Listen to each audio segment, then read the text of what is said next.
So, welcome everyone to Happy Life Habits Inspiration Point podcast, Series 3, Episode 2 with Sacha Clark.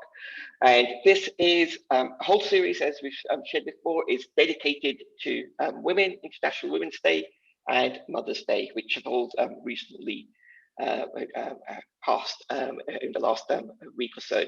And we've got an amazing lineup of women taking part in this series. And as I mentioned, this is episode 2 of 6. And a really warm welcome to everyone, to our regulars and to our newcomers.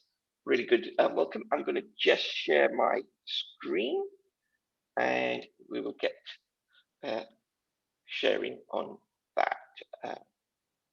So a couple of things I wanted to share with you. So we've had International Women's Day last week. We had Mother's Day on the weekend. And this weekend, March the 20th, is the UN's International Day of Happiness. This is the day us happiness coaches and facilitators really look forward to. It's the one day when the UN is saying, everyone think about everyone's happiness. And it's set up for us to be aware of the inequalities in the world, the poverty in the world, but just reminding us the things that make us happy and that everyone has a right to be happy. And as Happy Life Habits, we are celebrating that day on Saturday with a free event in the afternoon.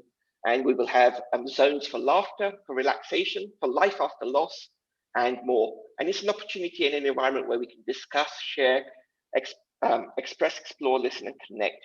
And we have some of the people who've been on previous episodes of Inspiration Point, and some who will be joining us in future episodes of Inspiration Point, and some who aren't lined up as yet, taking part in this. So looking at the pictures, we've got Mary, who will be with us next week. Today we've got Sacha. She's a happiness coach, a trainer or a facilitator as well. And Mary as well is trained in happiness. And all three of us have trained with the Museum of Happiness. And so it's quite nicely and appropriate that this episode this week and next week are with happiness facilitators around International Day of Happiness. We have Feltna, who's a laughter yoga teacher. We have Mel, who was in our series 2. She's a comedian and a trainer. We have Suraj, who is a coach and is working with helping people with bereavement and with living with loss. Nina, who was in our episode 6, our final episode of series 2, Life Filer. We have Hansa, who's with us on the call today, and she's in episode 4. She's a stress expert, stress consultant. And we have Melanie, who is another laughter yoga teacher. So all of these people, and myself, Shailene, will be sharing different aspects during that 90 minutes there. And we've got 1 or 2 people who are possibly also will be joining us.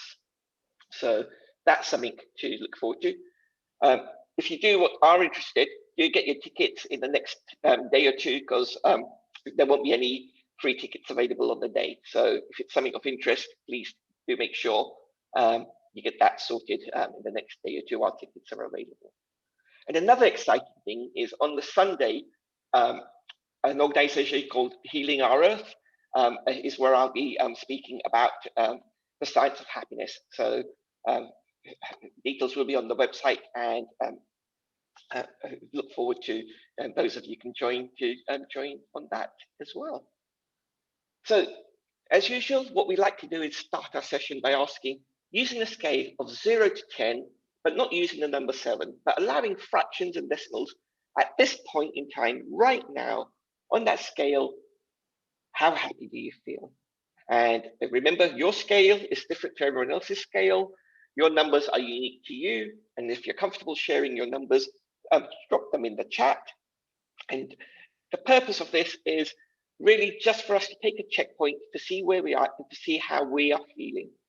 And in doing so, we become aware of how we're feeling, and then we can choose to take action and change that number upwards. And this is the things that Happy Life Habits teaches on how to be aware of our number and to increase that number. And Inspiration Point is one of those projects as well. So we will ask you at the end of the game what your numbers are and compare from beginning to end, any shifts. So brilliant. We have a nice range of numbers there. And as I mentioned, your number is unique to you. Do not worry what anyone else has, and do not worry about comparing. Your scale is your scale, but it's there just for you to be aware and raise that awareness.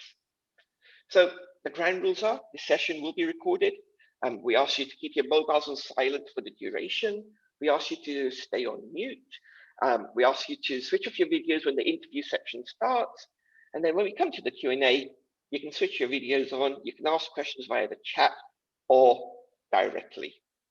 That's the format we work with. As a quick introduction, as I mentioned, I'm Shani Shah.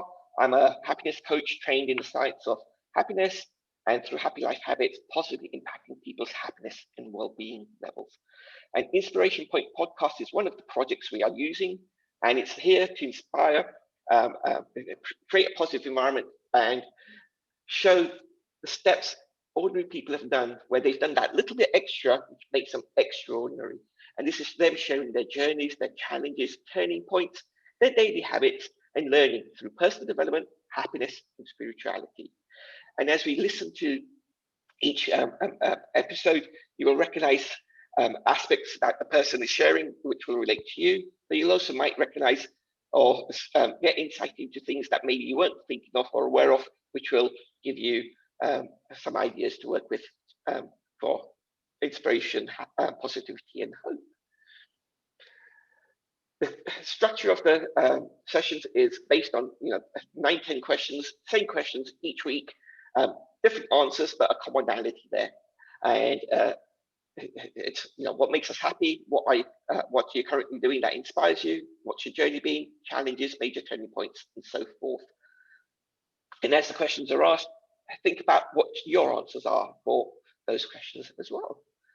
This entire series has been gratefully sponsored by Balance Consultancy, generously sponsored by Balance Consultancy, the whole 6 episodes, and we are really grateful for Balance Consultancy on sponsoring this, and so happy that Shandip is here joining us. So a big thank you to you, Shandip, for your support. So all 6 episodes, as I mentioned, dedicated to women. Last week, we had my aunt, Anjumami, sharing her journey, sharing her challenges and how she's created opportunities to help things such as cultural learning languages, as well as 11+ for her children, as well as for the local community and setting up a Hindu network or being part of the Hindu network in the local community. Sacha is a reformed marketeer. She's a happiness coach, and she runs sessions and just came off a session just before our session today, where she gathers women and helps them find their passion and for them to just be themselves and creates that environment. And she will tell us more about that. Mary is a core part of our Happy Life Habits community, has come on the gratitude course. She's trained in happiness facilitation. She's trained in laughter yoga, and she's a trained nurse, and she shares her journey from South Africa during apartheid to coming to the UK, but also the travels and journeys she's had with health, as well as other interesting stories. Then we have Hansa, who, as I mentioned, is a stress expert, and she'll share how she's been influenced by Deepak Chopra, set up a wellbeing center in Birmingham, and helping share stress positivity in the community and in corporates, and written a few books with related to stress, as well as for children. Then we have Sonalben. She's a public speaker, a Toastmaster, and she shares her journey of being involved in 3 accidents, having a hip-related disease from birth, and how she's overcome those. And then finally, we have Karupa, again, another graduate of the Gratitude Journal course, who shares her journey of dealing with cancer, but more importantly, also living a full life and taking opportunities as they've unfolded, and really living a life of adventure. So that brings me to today's session and to Sacha. As I mentioned, she's a reformed corporate marketeer. 2 decades in senior marketing roles. And what she says is there came a point when she realized she was no longer laughing and didn't have enough laughter in her life. She wasn't happy. And there was a few things which happened around a similar time with loss of a family member, the work environment, and just a culmination of things which got to a point where she needed got to a point where she took time out and decided what her priorities were and changed what she was doing. And part of that, as I mentioned, is training in happiness and creating an environment for women to come together and be supported. The other important thing I forgot, she's a LinkedIn marketing expert. So any of you who are on LinkedIn and need help with marketing skills, Sacha does training and sharing on that. And she teaches at Pearson College, and she helped in the London 2012 Olympics, so she'll tell us a little bit about that. And the biggest couple of things that I really like on this is she sends handwritten notes, thank you notes. And this is, an act of, expression of gratitude. And a handwritten note is special, and a thank you note is even extra special. And giving those in the corporate environment as well as elsewhere, she does random acts of kindness, so another way of living the happiness aspects. And she will share a wonderful story of the comic strip Calvin and Hobbes, which is another one of my favorites. So those are the things we have to look forward to. So I will stop sharing the screen. I will ask all of you to stay on mute, switch your videos off. And with Zoom, if you look on the at the top of your screen on the right-hand side, it's got view. If you change the view, if it's not already on speaker view and take it away from gallery view, you will be able to see Sacha and myself there. And Sacha, really warm welcome. I'm really happy to have you here and really appreciate you cutting your previous session short so you can join us on time. I know, when you have a passion and you're sharing it, cut that a little bit short. It's a tough thing. I really appreciate that, and really appreciate you joining us this evening to share your journey and some of your habits and turning points. So welcome, Sacha. Thank you very much. And thank you very much for the very kind introduction. No problem. And as some of you may have noticed, Sacha does have an accent, and I've clarified it's an Australian accent, and she came here in 2005 from Australia. And as she shares her journey, she'll tell us what brought her here and what's kept her here. So we'll hear about that. So Sacha, let's start with our very first question, which we love to do is, what makes you happy? Oh, that's a big one, isn't it? There's lots, and this probably isn't my initial response, but I was thinking about this the other day when I was out for a walk, because I love walking, but I love this time of year and the daffodils. Daffodils are the best, happiest flower there is going, and I absolutely love it when they come out. So that's, at the moment, that is what makes me happy at the moment. Wonderful. And they're yellow in color, and yellow is a really positive, happy color. Fantastic. It is, absolutely. The other thing you had shared with me, which is, if you don't mind me reminding, sharing, is time with yourself. So that sounds like some self-care and time away from others, having good fun and lots of laughter.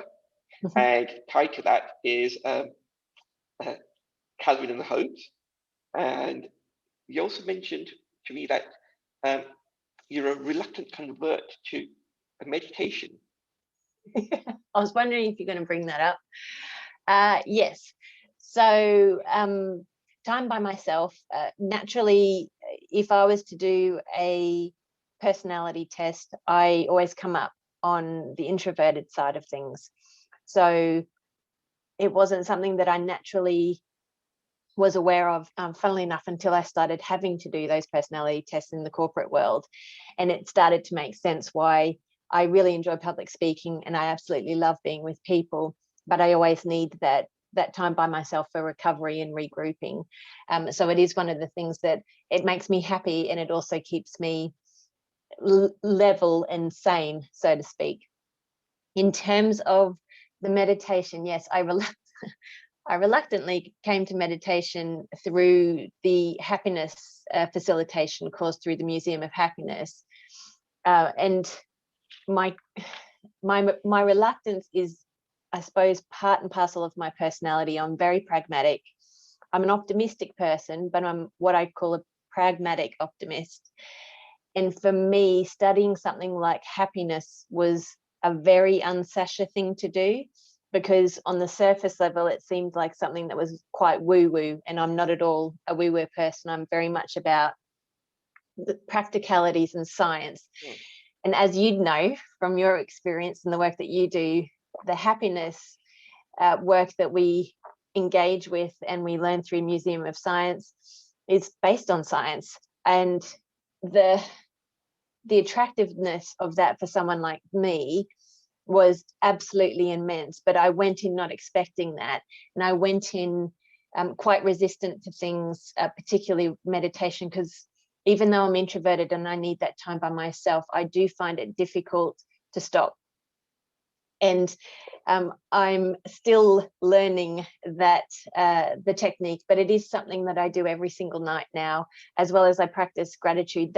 That is one of the best things that I've had come out of my happiness awakening, I suppose, is that practice of gratitude. And I do it in a number of ways, but the most powerful way for me is pre-meditation. I go through all of the things in the day that I'm grateful for, and then that shifts me into the meditation mode. So I'm getting better at it, but I'm still not what I would describe as proficient. No, and I think it's all of these things are. It's the important thing is the consistency and the regular practice. That's where the benefits are. And the ones you touched on are the ones which are dear to our hearts. Mindfulness, kindness, and gratitude, and just so many benefits on the simple application of those three, plus many other practices available. So that's fantastic. I think this might be a good time to share the Calvin and Hobbes story. I think it's a good place to fit that in. So just for everyone else's context who aren't aware, Calvin and Hobbes are a comic strip. I think it's a US-based comic strip. Mm-hmm.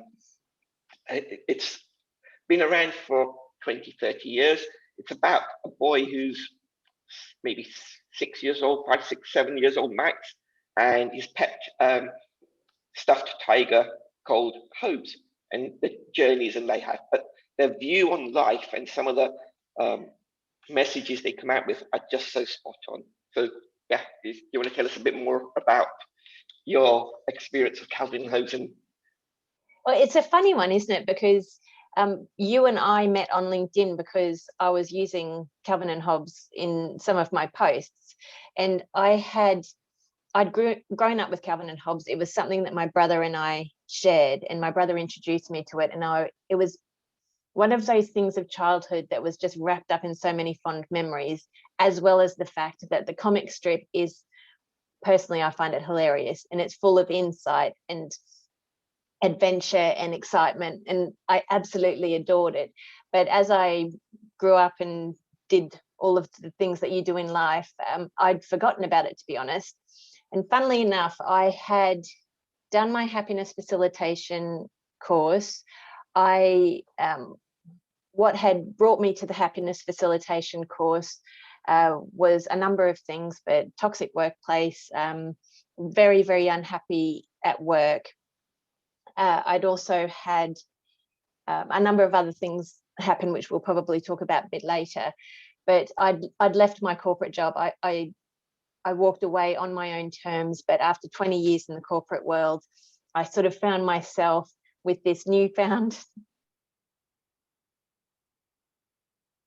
training and skill set that I didn't know what to do with. And I was at a point of frustration with myself, and I was in London. I'd bought myself a cup of coffee, and I distinctly remember I was dreading the meeting that I was going to. I was going to meet a recruiter to talk about some contracting work, and they're never fun meetings.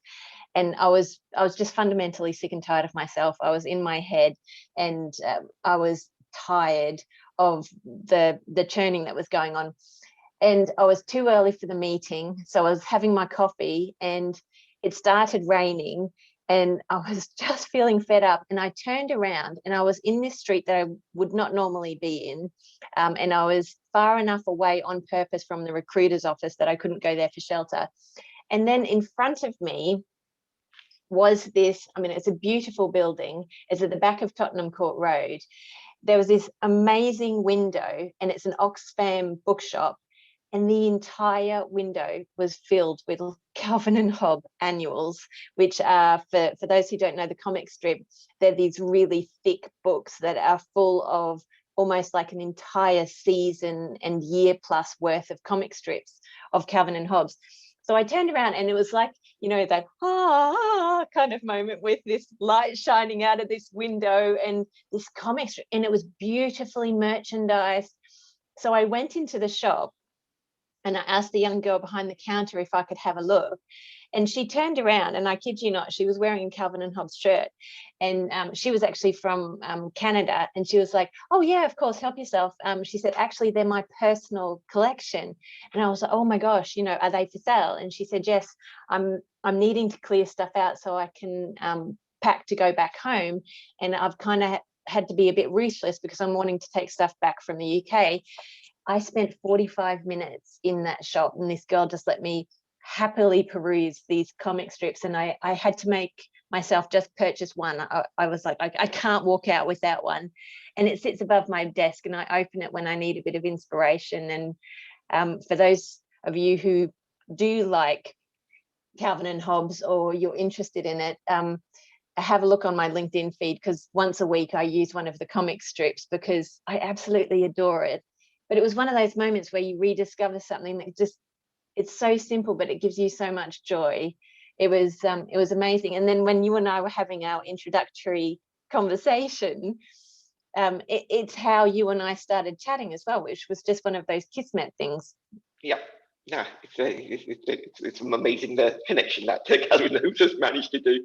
And I mean, just on that, as you mentioned, your brother introduced you to Calvin Hobbes.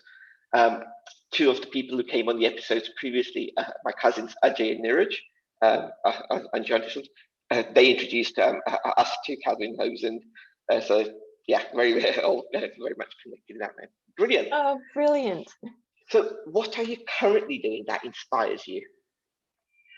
Oh, there's a couple of things. So what I was doing just before I joined you this evening is one of the main things that inspires me. It's I suppose a passion project that I'm doing with two other co-founders. It's called Her Happy Hour Gathering, and it's a free monthly masterclass for women. It's open to women everywhere around the world, and ultimately our mission is to make coaching and personal development more accessible to women, because oftentimes coaching is something that you come to often naturally in your corporate career.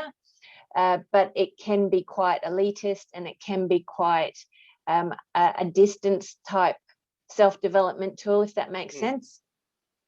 And it's incredibly powerful, and the range of personal development topics and themes that you can explore through coaching and the specialisms that fit within it are really quite diverse. And we wanted to bring that to more women, as well as enable women to connect with each other without any agenda.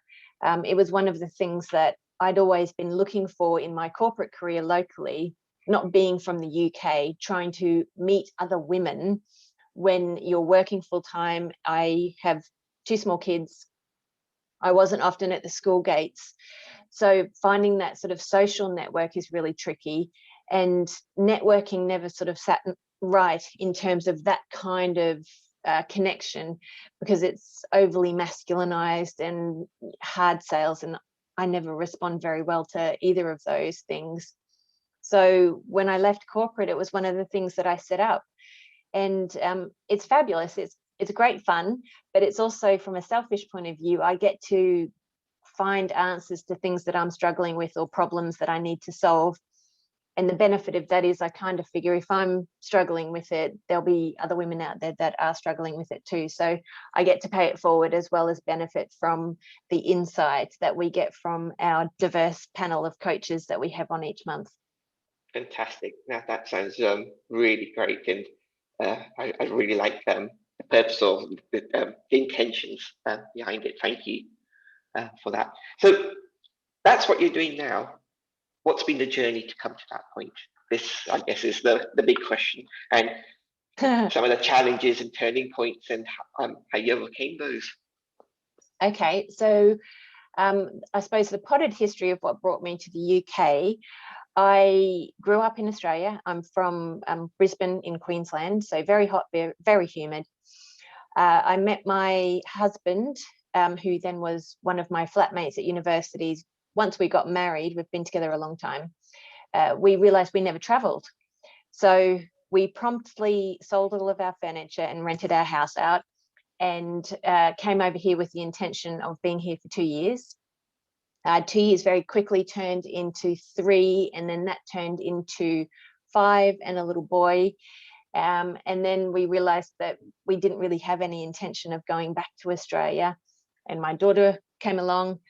Through that journey, I started off contracting because the idea was to try on new things from a corporate point of view before we returned to Australia. And after a couple of years, I decided I wanted a full-time job. So I started working with a large hotelier company. So I was with them for 7 years, IHG. And that's actually where I did some of my best work. I worked on London 2012. So I led the marketing activation for Holiday Inn and Holiday Inn Express for the Olympic and the Paralympic Games in London, which was phenomenal. After I left IHG, I moved into a couple of other big brand roles. So I've always worked in franchise organizations, in FTSE 100 organizations, so very matrixed. Come sort of 2016, I was in a role for a very big brand. I was looking after UK and Ireland marketing, so I had a team of 10. And it was a tricky role. It was a very political role. But what I didn't realize when I joined the organization was the undercurrent of toxicity and hostility that was enabled through the culture of the organization, particularly directed to the marketing function. And after my first 12 months, I started to realize just how the culture of the organization did not sit at all well with my own personal values. And I started to sort of have a think about, you know, what did I really want to do and what have you. But I was determined that I was going to finish certain things and that I was going to develop my team and see out my vision for the role, because I really believed in the brand.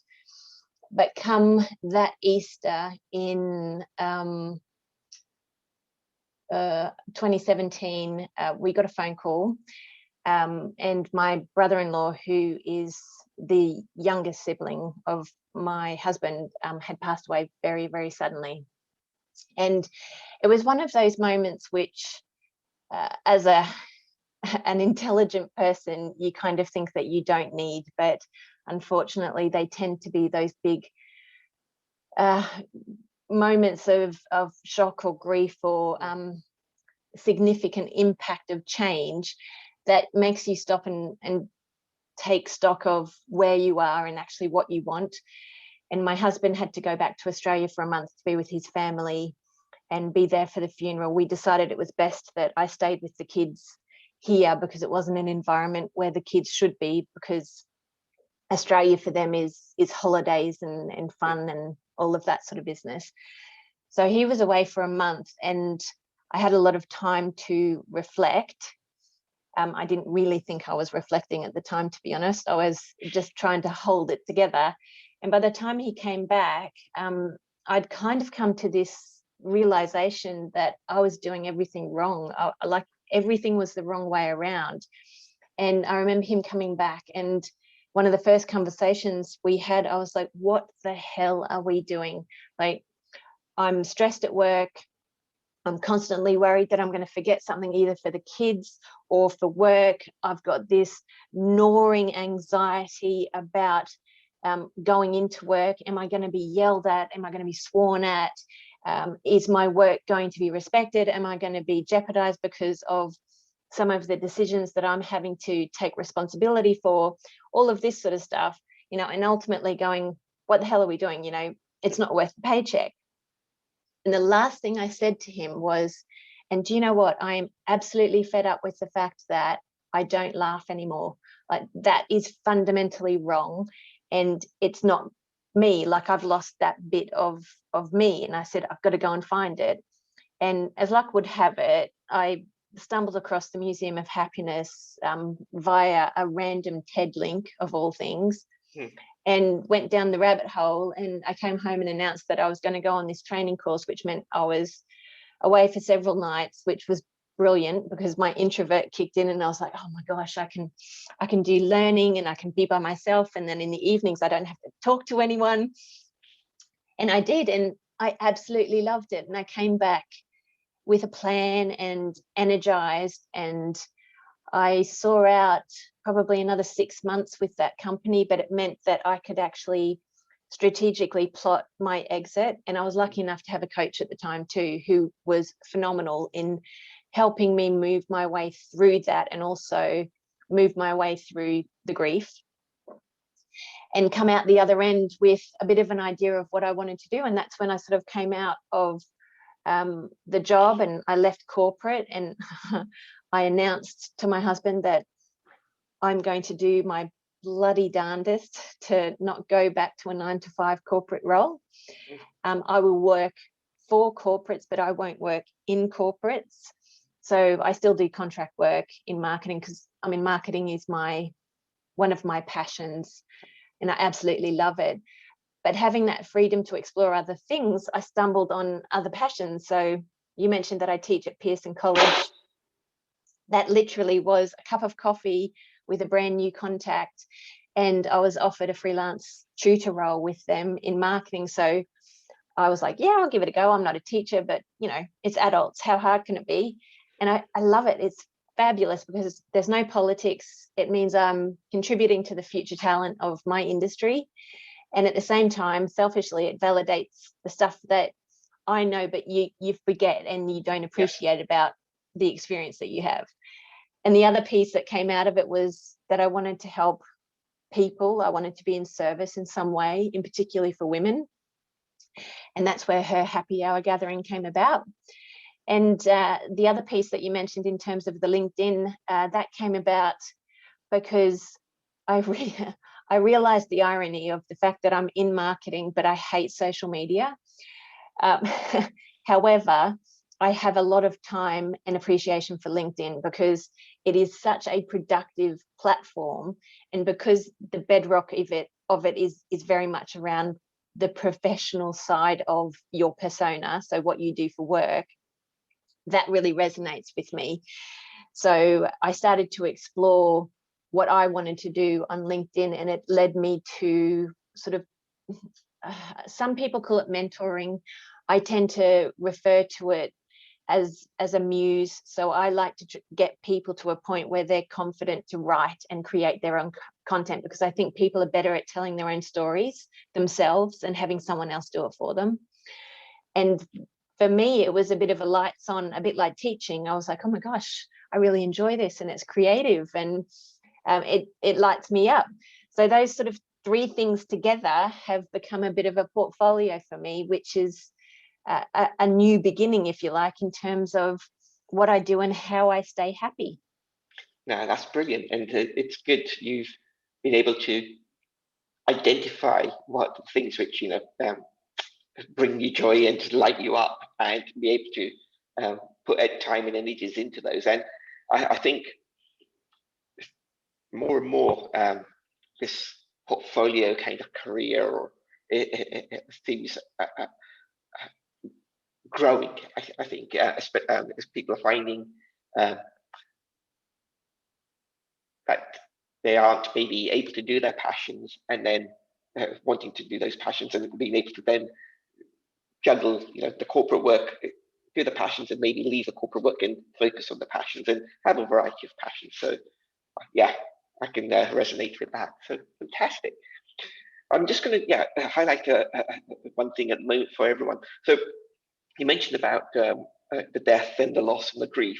So on Saturday, in a strange way, where we're celebrating happiness, we have a zone there for living with loss, and the purpose of this is, so many people have over this last year had to deal with loss and grief and death and so forth, and we wanted to create an area where people can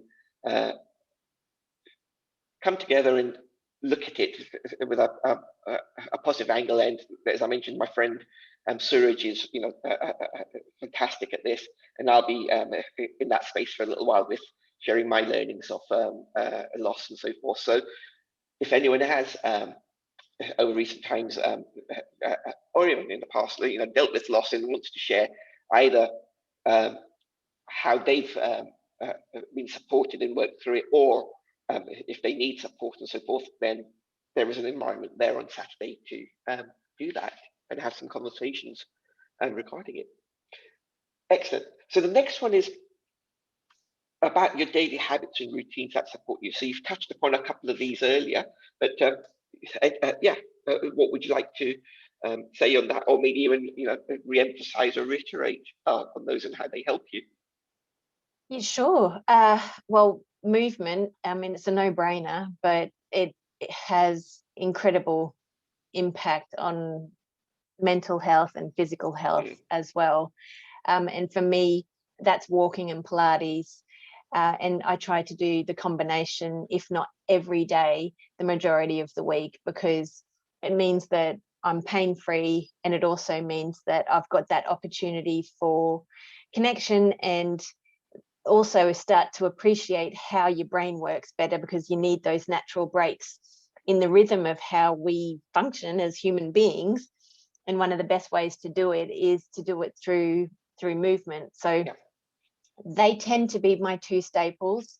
I will admit that one of my daily routines that I used to love and made me incredibly happy, but wasn't particularly healthy, was caffeine, or coffee, more specifically. But since you and I have talked, I've actually cut way back down, and I've found a new appreciation for green tea.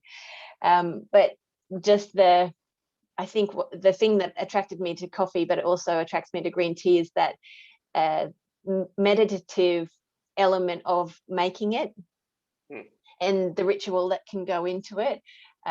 Fabulous. I love it. It's part of my morning routine. Breakfast is one of my favorite meals of the entire day, because of those lovely routines. And also I feel like I'm setting myself up with lovely food, and it's nourishing, and it's stuff that I really enjoy.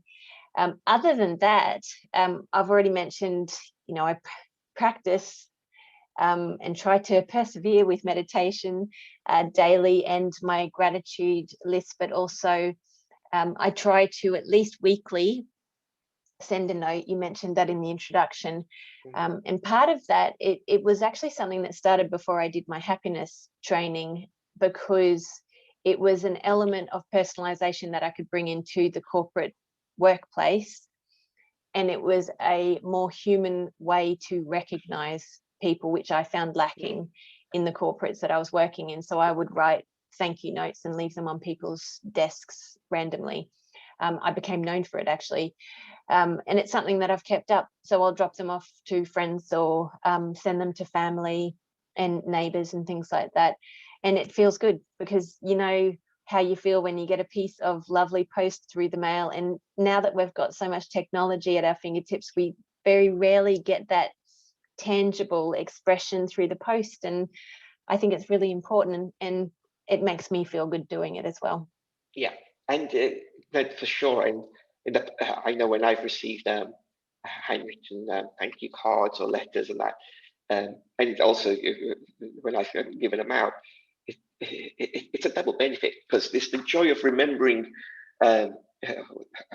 what's happened or what experiences, and capturing that and savoring it, which is another aspect of happiness and gratitude, and enjoying those feelings, but also remembering all of those positive qualities. And then as a recipient, being aware of, that someone's taken that time and energy to do that, and send it forward in that manner. So very powerful. And yeah, we do in the gratitude general course just last week, we did the gratitude letter, and this one we also geared it towards for Mother's Day. So yeah, it's very powerful aspect of thank you notes and gratitude letters and things. Absolutely agree. Excellent. So what's one of your favorite quotes? This too shall pass. We've heard that a lot over the last year. Yes. Yes. Yes. Yeah, and there was some times where I just had to keep repeating it to remind myself. Yeah. I think part of the reason why I like it, aside from anything else, is it's pragmatically optimistic. There is always going to be something next, and it's a bit like happiness. Happiness isn't always at that euphoric level. It's a scale, and it's a choice, and it's an active element that we can actually invest in and grow and nurture, and be mindful of in terms of how we are showing up in the world. And that quote just kind of sums it all up for me, particularly when you're hitting those moments where you're not at your best or things aren't going quite right. Just recognizing the fact that nothing is permanent, and what comes next will be different, if not better. Yeah, no, that's beautiful. And just as you were sharing, it reminded me of a quote I'd heard many years ago, which was shared when I was feeling low at one point, and it was it resonates with it. It's slightly different, but resonates. It's if there weren't any valleys, there wouldn't be any mountains to climb, or without the valleys, there aren't any mountains to climb. So it's just reminding us, peaks and troughs, and without the lows, there aren't peaks for us to climb. So yeah, this too shall pass is a very powerful, and nothing is permanent is a core message. Fantastic. What is an achievement that you're really proud of? I think you touched upon this, but if you'd like to share that or another one, that's great. I suppose there's a couple. From a professional point of view, I've always been very, very proud of the work that I delivered for London 2012, because it was a fundamental game changer for the organisation, and it galvanised a global workforce, and it was just phenomenally rewarding and so much fun. Personally, one of the things I'm proudest of is the fact that I was brave enough to walk away of what I'd been doing for 20 years, and to for someone, so not only am I an introvert, I'm also risk averse. And I say that knowing that I left my home country, and resettled somewhere that wasn't native for me. And then I stepped away from a very long and lucrative and recognized career, and just said, no, not good enough for me anymore. And I'm really proud of myself for doing that. It was bloody scary and still is. But I'm really proud that I did it, and I'm committed. So I stepped away in 2018. So a good couple of years, and I'm enjoying every day. I'm enjoying more and more what I'm doing. And I'm still sort of having that conversation with myself in terms of what am I going to do when I grow up, and letting myself try on other things. So it's one of my biggest personal achievements. Excellent. Yeah, thank you for that. And yeah, stepping away, out of the comfort zone, isn't it? Just big time. Excellent. What is one of your favorite books, and why? Oh, see, when you asked me this originally, I had a really hard time choosing one, and I have chosen two, and I stick by my choice. So it's a bit like movies. I studied film at university, and I can't tell you a favorite film, but I can tell you in genres. For my books, it would be The Hobbit, because of just the epic element of the journey, and how Frodo and all of his companions continue all the way through, and it's that lovely essence of resilience and optimism and perseverance, going back to your analogy in terms of the valleys and the mountains. So, and it was also one of the first books that I remember reading as a young preteen. I suppose I was about 11 when I was given it, and it was one of those books that I still can read and love. The other one is The Time Traveler's Wife, just because it is such a beautiful, moving story about relationships and the journey of a relationship, told in a very unique way. I won't go into it too much because it kind of gives it away, but it's a beautiful book. And it was also the book that I was reading when I found out I was pregnant with my son. And when you're pregnant, obviously your hormones are all over the place, and it's a incredibly moving book and very romantic. And I kept crying, so my husband hid it so I couldn't read it, because I was getting to the point where I was crying on buses and things like that when I was reading the book, and he was like, it's not healthy, you can read it after the baby's here. And he hid it. He went out one night, and I went through the house and I found it, and I read it in one sitting. I sobbed all the way through it, but read it in one sitting, and to this day is still just a beautiful book. But it's also got that lovely personal story attached to it as well. Yes, it does. Yeah, and I think often it is those kind of things where, when either we read a book or see a film or on holiday somewhere or in a place in nature where it has that personal connection with us, the memory is stronger.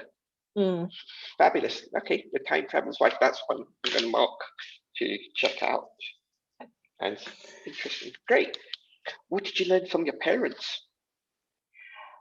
Work hard, and work hard for what you want. So it was very much that piece around determination and not giving up, and also recognizing that if you want something, if you want it enough, that you'll work as hard as you need to actually get it. So my work ethic is down to my parents.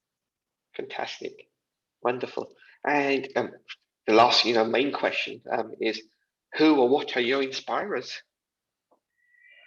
Oh boy, I always find that really tough.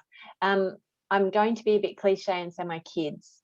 And part of that is because for me, certainly parenthood is, again, it might be cliche, but it's constant learning, and they constantly inspire me in terms of their resilience and happiness, but also they inspire me to do better and be better. So I couldn't sort of put anyone above of those two. They challenge me, and they make me want to be a better person every day. Excellent. Yeah, that's great. I think many of us can relate to that too. Fantastic. Is there anything that I haven't asked that you'd like to answer, or anything else you'd like to share that comes to mind? Not that comes to mind, no. I think we've covered everything. Okay, that's fantastic.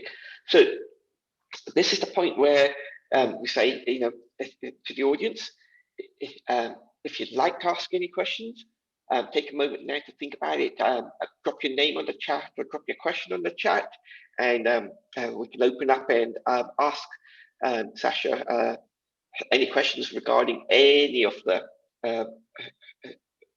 things we've discussed today. If you want to know a little bit more about the habits, or Pattern Hopes, or The Time Traveler's Wife, you can ask. She might not tell us more about The Time Traveler's Wife, but we have an opportunity to ask some questions.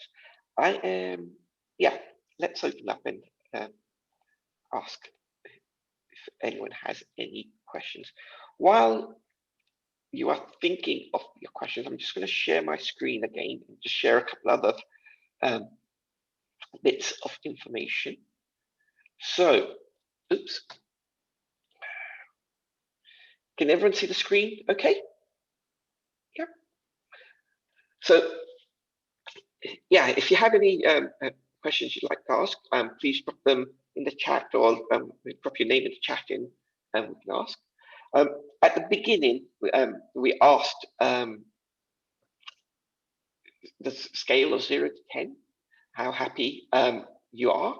I'd like you to just take a checkpoint and see where you are at the moment. And I'm going to just put up a poll on the screen, and it's got 3 quick questions.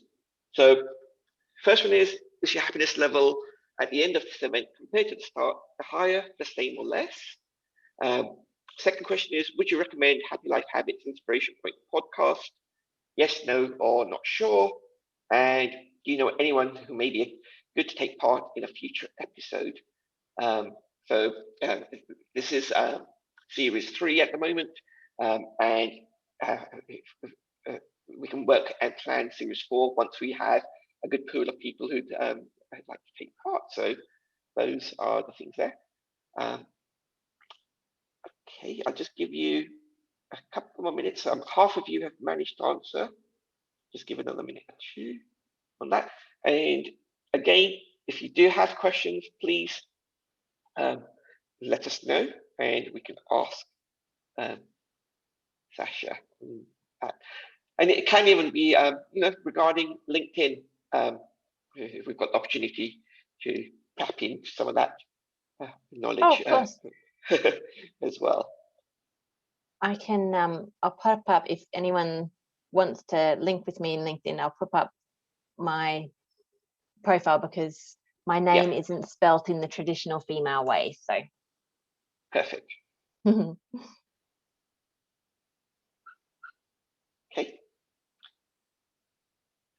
Okay, that's good.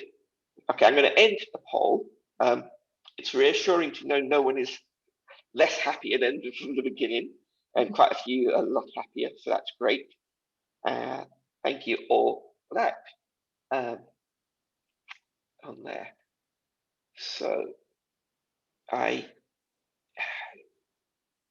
yep. I don't see any questions on the chat as yet, so I will just step forward on the screen. So happyhourcommunity.com is the website and the platform that Sacha was mentioning, where there are resources there, and you can join and you can take part in this monthly coaching. It is only for women, but definitely, check out happyhourcommunity.com and see what's on offer there, and see if you would like to take part on that. And when's your next questions. When's your next session in regards to Happy Hour Community? So the Happy Hour Community is every second Tuesday in the month. So the next one is the 13th of April, and we're doing a session on decluttering from a physical point of view. So decluttering the pantry, so looking at food and all of that sort of good stuff, but also energy decluttering, which is a new one to me, and fascinating, absolutely fascinating. But also, just quickly, there was a couple of questions which I can quickly answer. So Tracy was asking, so thank you very much that you think I'm inspirational. Thank you, that's lovely. Anything I haven't achieved yet? I've just popped it in the chat box. I'm actually retraining as a celebrant at the moment. And it's something that I came to in lockdown 1, and makes me very exciting and very nervous all at the same time. So that is my next piece that I want to achieve, because it's sort of bringing together everything, my love of people, being in service, and also problem solving. I'm a very good problem solver. So that's one of the things that I've got on my to-do list for this year. So what is a celebrant? So a celebrant is someone who performs ceremonies, be them funerals or weddings or naming ceremonies, but without any religion in terms of affiliation. Okay, so Sacha, you need to join us on episode 5. So Sonal Dave. I saw that. She's a celebrant, she's a Toastmaster and a public speaker. So, I saw that, and I've made a note actually. Yeah, so yeah, you need to join us on that one. Definitely will. And to answer Varsha's question, self-doubt, oh my gosh, yes. The experience that I had in my last role that sort of pushed me to my absolute limits was kind of cumulative. I'd had 3 not great experiences in 3 different corporate roles. And that last one, coupled with the death of my brother-in-law, just kind of pushed me over the edge. Part of what helped me deal with it was realigning myself with my values, because along the way of my career, I'd taken on the corporate values and oftentimes taken those on at the expense of my own personal values. So reorientating myself with my values and actually putting that first and starting to be a bit selfish in terms of what I was prepared to accept and what I wasn't prepared to accept were 2 of the things that helped me get through that. And also talking to other people and being reminded of what I was good at and am good at. So that was a really important piece as well. So seeking out that feedback. So Hassan was saying I'm confident and positive, so thank you very much. Yeah, so the characteristics of being introvert doesn't necessarily correlate with being shy or quiet. Oftentimes, certainly for people like me, it's where you draw your energy from, and my energy is I draw pretty much from myself, funnily enough, and I never really realized it until I started to do my happiness training. Whereas I really love to be in service, so I expel and give a lot of energy. So that's why I love public speaking and working with people, and that's why when Shailene said yes, he'd like to have me on the podcast, I was like, yay! However, it is that sort of dichotomy of after this, I'll have to have quiet time so that I have that regeneration myself. So it's an interesting yin and yang, the being an introvert and also being a very confident and public speaking loving person, I suppose. So thank you for that. Yeah, and also just my kind of thoughts on the self-doubt. It's often sometimes we're getting self-doubt when we're busy looking externally at what other people are thinking of us or what the expectations are, what the judgments are, and forgetting to look inwards. But the other realization I've had recently also is sometimes that, and from the right people, sometimes that external validation is also required for us to build up our push that doubt away at times as well. So it's an interesting one where there are times when we just got to work inwards and build up ourselves, but sometimes there are moments when that reminder or external validation from the right people helps just get it back into the back us on track. So absolutely. And there was a couple of things you said, from the right people, but also recognizing it's a really natural thing. Our ego is fed very naturally and positively from external validation, but it's where you choose and choicefully seek it out that it counts. So that can sometimes be the tricky bit, but understanding that you need the 2 is really important. Yeah, absolutely. Okay, good. I am going to just share the screen again as we do come close to our time. So again, Sacha, really, a huge thank you for joining us and sharing your story, your journey, and some of the insights you shared. Really enjoyed it. Hope that for everyone, the hour was positive and uplifting and inspirational. A really big thank you again to Balance Consultancy for sponsoring the whole series. This is episode 2 of 6. We have another 4 episodes just as phenomenal to come. And those of you aren't signed up for a VIP pass and would like one, get in touch via email, and we can sort you out for the rest of the series. And yeah, like I said, next week we've got Mary, who is a nurse, and she's been training nurses in NHS. Happiness trainer. She's done laughter yoga, and at one point, as I said, grew up in South Africa during apartheid, and shares some of that story of the things around that time. But also sold all her belongings, jumped on and within 6 weeks later was sailing to Lisbon, or moving to Lisbon to sail around the world. So real amazing stories to be shared there. A reminder again, International Day of Happiness is this Saturday, 2 o'clock till 3:30. We are having a celebration, and we are using a different platform, a platform called Wonder, which helps stimulate conversation and interactions. So it'll be a small number, intimate conversations, but lots of those going on, and lots of zones for us to explore. Like I said, there's laughter, there's relaxation, living with loss, and just general conversations and happiness boosters. So if you are interested, as I said, tickets will not be available on the day, so do sign up before that while they are available. Sunday, got another talk happening, which I'm quite excited about. It's to a global audience with a bunch of other global speakers. I'm on at 4:15. If you're able to join, healingourEarth.com will have the details, and I'll put the details on my website over the next day or two. And if you want to stay connected with Happy Life Habits, these are different ways you can.